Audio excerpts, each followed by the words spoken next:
Welcome to our YouTube channel. My name is Nishant. आज हम part 2 देखने वाले हैं the rise of nationalism in Europe का। तो चलिए हम जल्दी से स्टार्ट करते हैं। तो हमारा टॉपिक था the romantic imagination and national feeling. तो जो नेशनल फीलिंग थी उसको फैलाने में ये रोमांटिक इमेजिनेशन ने कैसे लोगों को फ़ायदा दिया। तो इसमें सबसे बड़ा हाथ जिनका रहा था उन फिलोसोफर का नाम था जोहान गॉटफ्रीड। जैसे कि आपको पता है कि बहुत सारे लोग होते हैं एक कंट्री में जिसमें लिटरेट भी होते हैं इलिटरेट भी होते हैं।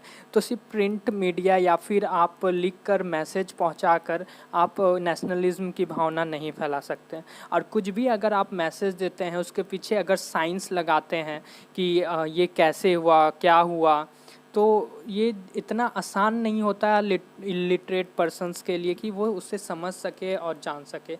इसीलिए जोहान गॉटफ्रीड ने वहाँ के लोकगीत, folk songs, folk poetry, folk dances का इस्तेमाल किया ताकि ये जो नेशनल फीलिंग की भावना है ये ज़्यादा से ज़्यादा लोगों के बीच पहुंच सके। यानी उनका जो कल्चर है उन्हीं कल्चर का यूज़ करके, वही इमोशंस का यूज़ करके, मिस्टिकल फीलिंग्स उनके अंदर जगा के कि हमेशा अच्छाई की जीत होती है बुराई पर, नेशनल फीलिंग बढ़ाने की कोशिश की।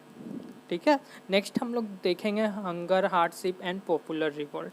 तो बहुत सारे जो यूरोप में जितने सारे बहुत सारे कंट्रीज़ थे वहाँ पे बहुत सारी प्रॉब्लम्स आने लगी। अचानक से पॉपुलेशन बहुत ही ज़्यादा बढ़ गया जिसके कारण एम्प्लॉयमेंट वहाँ पे बहुत ज़्यादा ज़रूरी हो गई सबके लिए, क्योंकि सबको जॉब नहीं मिल पा रहा था पॉपुलेशन बढ़ने के कारण। तो जितने भी लोग रूरल एरियाज़ में थे वो लोग सिटीज़ आने लगे और सिटीज़ आने के कारण वो लोग स्लम्स में रहते थे और उस स्लम्स में बहुत ज़्यादा भीड़ रहता था। फिर उसी साल में क्या हुआ, जो फूड प्राइसेस थे वो बेड हार्वेस्ट के कारण बढ़ गए थे और उस दिन खेती भी बहुत ख़राब हुई थी। ठीक है। तो फिर 1848 जो पेरिस की पॉपुलेशन थी वो इतनी ज़्यादा परेशान हो गई कि वो लोग रोड्स में निकलकर लास्ट में नेशनल असेंबली के लिए रिवॉल्ट करने लगे। फिर वही 1845 में जो सिल्सिया के वेवर्स थे उन्होंने भी रिवॉल्ट स्टार्ट कर दिया कॉन्ट्रैक्टर्स के खिलाफ। अब हम लोग नेक्स्ट टॉपिक सबसे इम्पॉर्टेंट देखने वाले हैं 1848 the revolution of the liberals. ठीक है। तो जैसा कि आपको पता है लिबरल्स कौन थे, मिडिल क्लास वाले, जो मैंने पहले ही बताया। तो इनका जो रेवोल्यूशन स्टार्ट हुआ था ये कैसे हुआ था। तो रेवोल्यूशन जो एडुकेटेड मिडिल क्लास वाले लोग थे ये लोग सब एक साथ मिलकर लोगों के बीच नेशनल यूनिफिकेशन लाने की कोशिश की, यानी सबको एकजुट लाने का ये लोगों ने कोशिश किया और रेवोल्यूशन किया एक साथ मिलकर। इसमें सबसे इम्पॉर्टेंट इन्होंने फ्रैंकफर्ट पार्लियामेंट में किया, जिसमें वो लोग इन्होंने बहुत बड़ा ग्रुप बनाया, लोगों को गैदर किया और 831 रिप्रेजेंटेटिव्स को उन्होंने चुना और उन्होंने कुछ अपने शर्तें अब ड्राफ्ट किया, अपने शर्तें को ड्राफ्ट किया कॉन्स्टिट्यूशन के द्वारा और वो उसको राजा को दिया कि आपको ये मांग पूरी करनी चाहिए, ऐसा कॉन्स्टिट्यूशन बनाना चाहिए। लेकिन जो प्रशिया के राजा थे उन्होंने इसको रिजेक्ट कर दिया और दूसरे राजा के साथ मिल गए इसे मतलब जो रेवोल्यूशन इनके द्वारा हो रहा था उनको सप्रेस करने में। तो फोर्स के द्वारा जो मोनार्क्स लोग थे उन्होंने क्या किया, इनको शुरुआत में सबको सप्रेस तो कर दिया, लेकिन उन्होंने सोचा ये जो बार बार ये लोग रेवोल्यूशन कर रहे ये ऐसे शांत नहीं होने वाला है, हमें मतलब इनकी कुछ तो मांगे पूरी करनी होगी तो शायद शांत हो जाए। तो इसीलिए ये ऑटोक्रेटिक मोनार्क्स ने कुछ चेंजेस लाए थे, जैसे कि सर्वडम, बॉन्डेड लेबर्स, ये सबको वो उन्होंने बंद कर दिया था। ठीक है।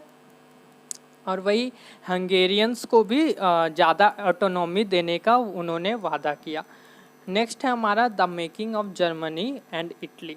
अब ये जर्मनी और इटली बना कैसे, मैंने पहले ही बताया था, यूरोप में पहले कोई जर्मनी या इटली नाम का कोई ऐसा कंट्री था नहीं। जितने भी जगह थे वो छोटे छोटे पार्ट्स में बटे हुए थे, हर जगह का अलग अलग राजा था। जो आजकल हम लोग जर्मनी देखते हैं, इटली देखते हैं, ये पहले नहीं था।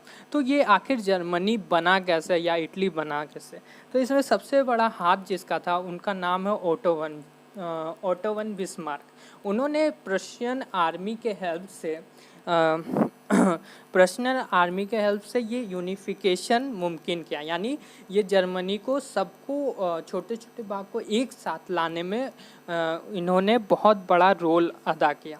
प्रशियन आर्मी के साथ इन्होंने 3 वार लड़े 7 साल में, जिसमें प्रुशिया ने जीत पाया। और ये मैं बता देता हूँ ये 3 वार किसके किसके साथ लड़ा गया था। तो ये 3 वार था ऑस्ट्रिया, डेनमार्क और फ्रांस के बीच। ठीक है, ऑस्ट्रिया, डेनमार्क और फ्रांस से प्रुशिया ने लड़ा और तीनों वार इन्होंने जीता था। ठीक है, तो कैशियम विलियम वन जो थे, जो जर्मन एम्पायर के नए हेड बने उसके बाद। और नेक्स्ट हमारा इटली। इटली भी जर्मनी की तरह बहुत सारे स्टेट्स में बटा हुआ था। इटली में 7 स्टेट्स थे, जिसमें सर्डेनिया, पिडमोंट ही इटालियन प्रिंसली स्टेट था। ठीक है, 7 प्रिंसली स्टेट्स थे, जिसमें सिर्फ सर्डेनिया, पिडमोंट ही जो इटालियन प्रिंसली स्टेट कहलाता था, अब बाकी सब अलग अलग थे। तो इटली का भी यूनिफिकेशन इतना आसान नहीं रहा, इसमें भी बहुत लोगों का हाथ रहा, जैसे कि गुसिप मैज़िनी, फिर चीफ मिनिस्टर गुसिप गारबाल्डी।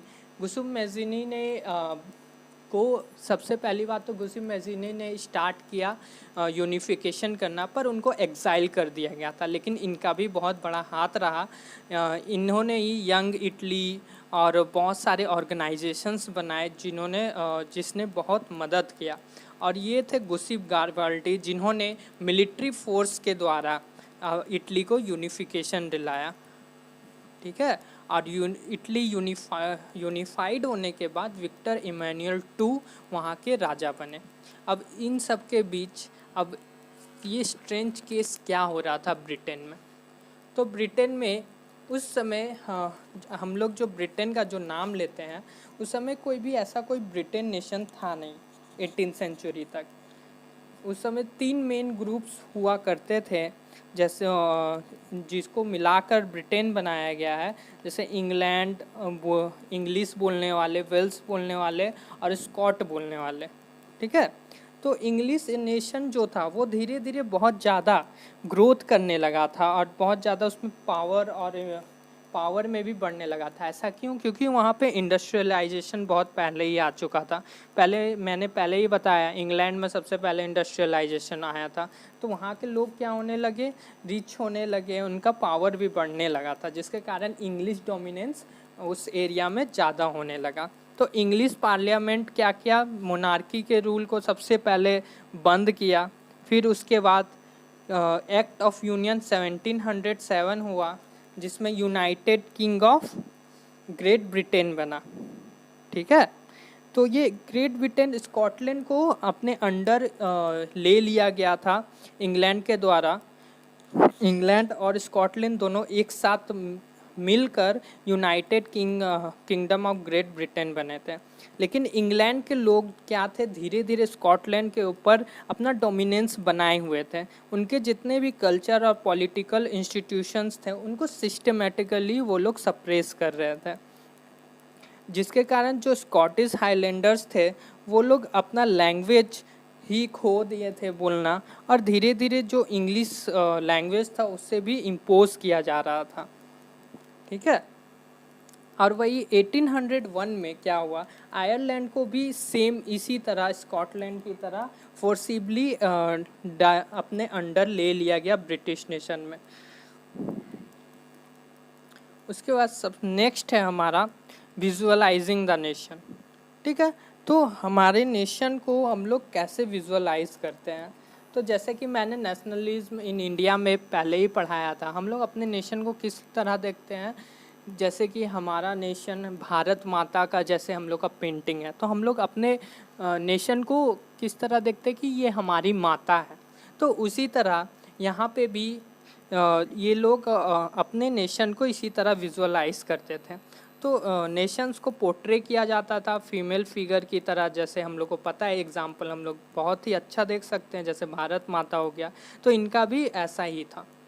तो जैसे एग्जाम्पल लेते हैं, फ्रेंच रेवोल्यूशन आर्टिस्ट ने बनाया था, जैसे हम लोग पहले ही देखा है क्लास 9 में, उसी तरह, जिसका नाम है मैरियनी।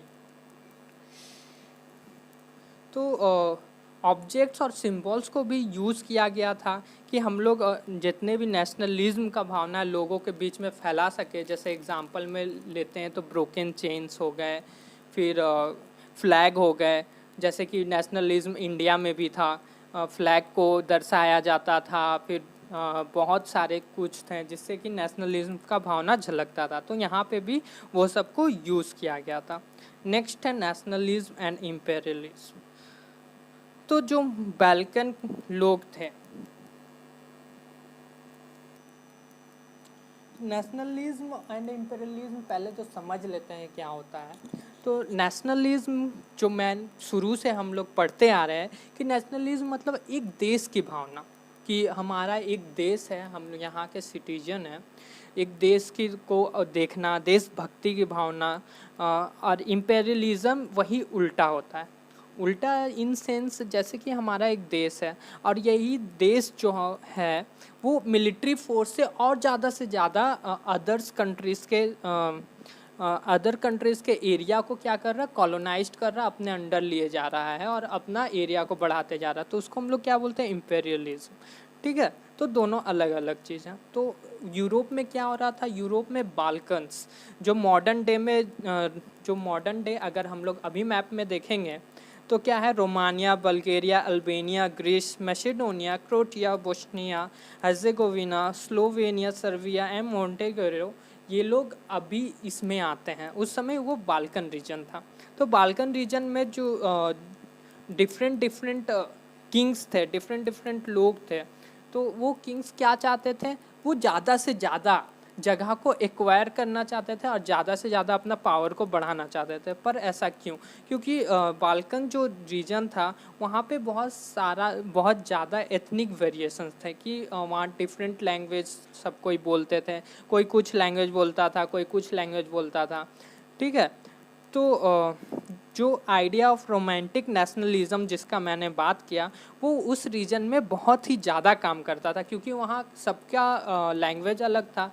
तो जो फोल्क स्टोरीज़ ये सब का इस्तेमाल किया जाता था तो वो उन्हीं के भाषा में होता था और वो लोग उसको बहुत अच्छे से समझते थे, जिसके कारण उनके अंदर ये देशभक्ति की भावना ज़्यादा फैलती थी। लेकिन जो बाल्कन स्टेट्स के लोग थे, जो वहाँ के राजा थे, वो एक दूसरे से क्या करते थे, बहुत ज़्यादा जलते थे और चाहते थे कि ज़्यादा से ज़्यादा टेरिटरी वो लोग हड़प ले, जिसके कारण उनके बीच लड़ाइयाँ भी बहुत सारा हुई और यूरोपियन पावर्स भी इसी ताक में थे कि वो लोग भी इस एरिया को कंट्रोल कर लें।